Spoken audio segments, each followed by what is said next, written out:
Man, LD MMAC. Now, you guys y'all knew without a shadow of a doubt I was going to be on this one. I mean, y'all knew.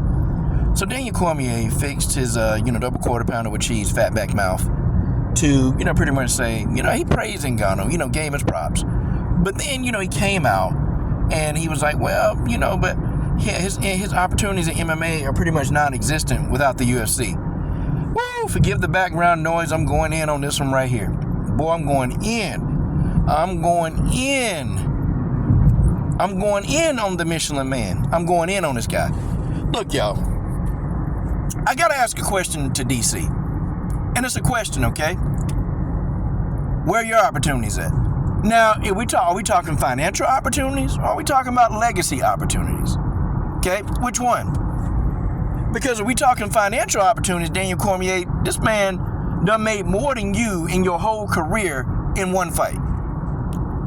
This man has pretty much made more money in one fight than you have in your whole career.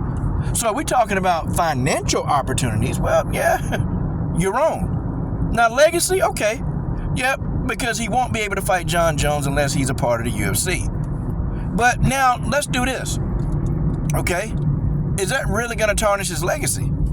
I mean, is it really going to tarnish his his legacy in MMA? The thing of it is, probably not. The man going to get opportunities everywhere. Okay? Because the whole game of the fight game, at the end of the day, Daniel Cormier, you want legacy. But the name of the fight game is to also make as much money as you can. Because the average time in fighting is about 3 years. Okay? And if you're lucky to make it, to a decade, you're lucky. You beat the odds. Because I think I read somewhere where the odds was something stupid. Like, you have, if you're a professional fighter, okay, with an amateur background, you are in the 3% of MMA fighters that make it beyond a decade. It's a little less than 3% of all professional fighters with an amateur background. They've got less than a 3% chance to go 10 years or more. That's like staggering. That's crazy. And if you have no amateur background, do you know that is less than 1% that you're gonna, last 10 years in this sport? Guys, that's crazy. So when you see guys like, John Jones and Valentina Shevchenko and Holly Holm, they beat the odds. They beat the odds. The odds are not in their favor. They defeated the odds. Hands down. They tore the odds to shreds. They chewed them up and spit them out. But I say that because your goal in MMA and in fighting, period, in combat sports is to make as much money as you can before the sport forces you to retire. Whether it be injury or father time, your job is to make as much money as you can before the sport forces you to retire. And some fighters, they don't fight certain fights.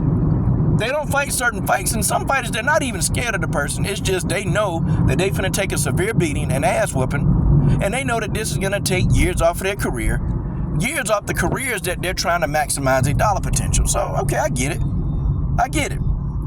ain't gotta tell me twice. But Ngannou, Daniel, last time I checked, remember, they tried to give the man a 6-fight deal for $10 million. I don't know how stupid you can be. They tried to give this man a 6-fight deal for $10 million. Okay? Ngannou turned that down. But instead, moreover, okay, he went to get a more lucrative deal. One deal that damn near twice as much as what the UFC would pay him. Ngannou has an opportunity to make between $2 to $3 million per fight. Okay? And that's not including bonuses, knockout bonuses, and sponsorship. It's not including all that. Okay? This man, I don't understand what would make him go back to the UFC at this point to go make less money. Oh, what just to wear a brand? So Daniel, you're talking about the brand of the UFC is much more lucrative in MMA than it is the PFL. Well, okay, whatever you say. But how do you explain him maximizing his dollar potential? Ngannou left the bag. He left, okay? This man is the bag in MMA. Did you not know that? Ngannou is the bag. Daniel, he's the bag. And him boxing Tyson Fury and dropping Fury just made him a bigger bag in boxing and MMA.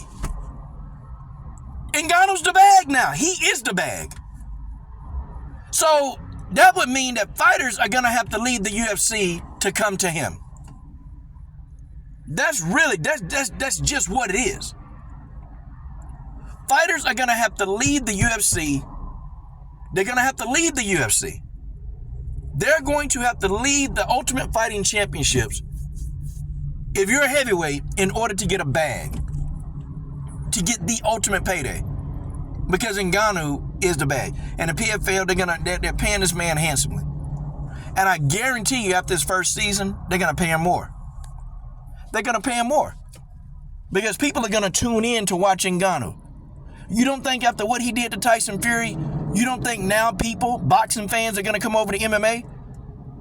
They're going to come over to MMA, they're going to watch this man compete? You don't think that this is going to happen? It's going to happen. It will happen. Francis Ngannou is the MMA bag, and he's a boxing bag now. I mean, he's about to make a fight with Deontay Wilder. He's about to make a fight with Deontay Wilder. Oh, he's an even bigger bag, folks. So what Daniel Cormier is talking is it's pretty much pork chop gibberish. It is pork chop gibberish. Okay? This man is speaking out the side of his 5 necks and 55 asses. I mean, come on, man. Come on. No. This is one where Dana White and the UFC, they lost. Now, I'm not talking that everybody in the PFL is a bag. No. But Ngannou is a bag. Man, the PFL, boy, they some geniuses. I didn't quite understand what the PFL was doing at first. They some geniuses.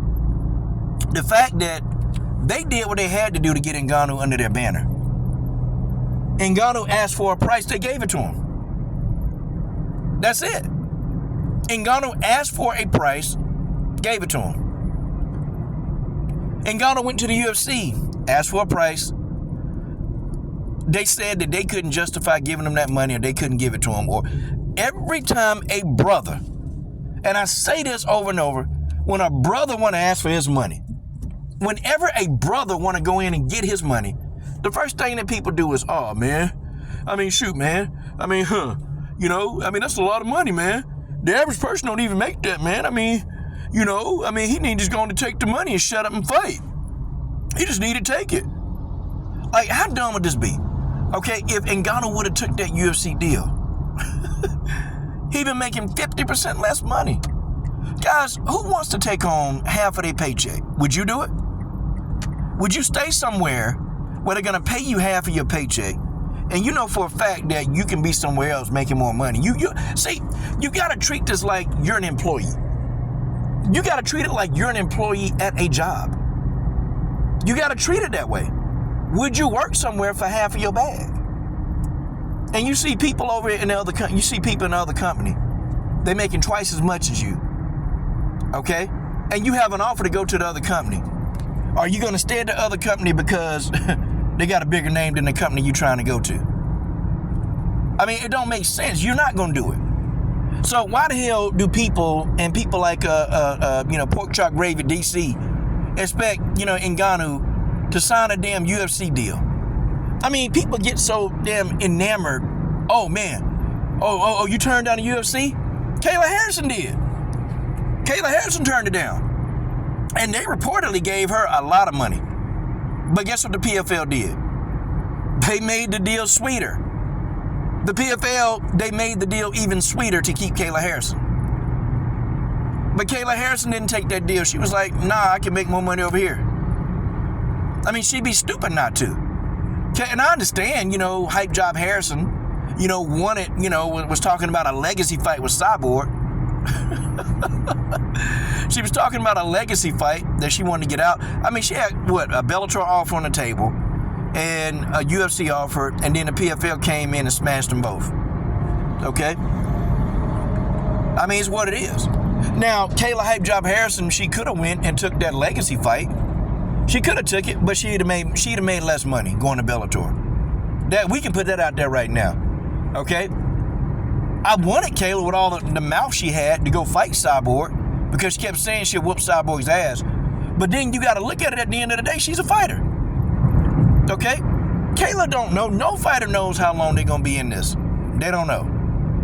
They don't know. And Kayla, I mean, honestly, is she a coward? Yeah, from running from Cyborg. But is she also a genius? Yeah. Kayla Harrison took the bag. She took the bag. She took it and ran with the bag. You're a prize fighter, y'all. Sooner or later, your fighting abilities are going to go down the crapper. You're not going to be as fast as you used to be. You're not going to be able to slip those jabs like you used to. You're not going to be able to check those kicks. Okay? You're not going to be able to buck your way up off the ground and try to get back to your feet. You're not going to have the strength to lift somebody and take them to the ground. Okay? You're not going to have the agility to leg trip or Taniashi, somebody. Or Ostagari somebody. Like, you're not going to have that agility anymore. It's going to run out. So what do? Like, any fighter that tell you, y'all want to fight for legacy, yes, that's good. If anybody tell you that the money don't matter, that's stupid. Because, moreover, did you guys know that more than 80% of the fighters that fight, when they leave their fighting career, they have long-standing pains, and many of those fighters are addicted to drugs, painkillers. You know that? Them guys, once they done fighting, their body ain't done trying to fight to heal itself. The damn body ain't done. Them guys be in pain. I'm talking about pain, taking all these prescription drugs, these prescription painkillers. Moreover, many fighters that they've retired, they're addicted to drugs. You got to make all the money you can. Like Amanda Nunes, could Amanda Nunes have fought another 5 years? Probably. Amanda Nunes was smart. Amanda got out the game. She was like, yo, I ain't got nothing else to prove. I'm getting out the game. Damn woman can barely walk as it is. Okay? Used to be, every time she have a fight, this woman being carried out of the octagon. And I can't say she was faking it. I think Amanda Nunes was legit hurt. I think she's been hurt every fight she's been in. But, you know what? Amanda at a point in time, had to make money, take care of the family. And Amanda got out the game, I don't know what kind of investments Amanda done made, but Amanda Nunes had to get out the game. And Chris Cyborg is going to probably get out the game pretty soon, Chris has made a lot of wise and very intelligent investments. So Chris Cyborg could walk away from fighting right now and never have another worry again. I mean, she got her own fighting promotion, Chris Cyborg got her own brand. I think also too, Chris Cyborg, I forgot what company she's sponsored by, but she making money off this like some corporation. Like, it's crazy. But these people, some of these fighters like Daniel Cormier, all they know is fights. That's it. All they know is legacy. Yes, legacy is good. If you fight for your legacy, eventually the money will be there, right? But legacy, to me, sometimes gets stupid when you got another organization, they're going to pay you what you want. What do? I mean, do you sit back and you say, nope, I'm finna go over here and fight for half the money. And John Jones, John Jones is dangerous. This damn man could probably end Ngannou's career. And you gonna make half the money? Like, you don't know if that's your last fight. And to be fighting a guy like John Jones, honestly, I think they both should have got $20 million apiece. That's my opinion. I think both them two should have got $20 million apiece. And don't tell me that the UFC, they can't facilitate that kind of money. Don't tell me that. Yes, they can. Because that damn fight would have did stupid numbers. I can guarantee you that fight alone would have brought the UFC in one night probably $200 to $300 million. So don't tell me you can't pay these guys $20 million apiece. Because that's what it was worth. Them guys deserve $20 million. And, even more than a half a pay-per-view, like lots of pay-per-view points. Them guys should have had the ability to make $50 million after the pay-per-view numbers are done. They should have had that ability, okay, with a fight being of that magnitude. And people tell me, man, John Jones on set. John Jones is a star. Ngannou now is a star. He's a bigger star now. Ngannou's the bag. And the UFC, they fumbled the damn bag.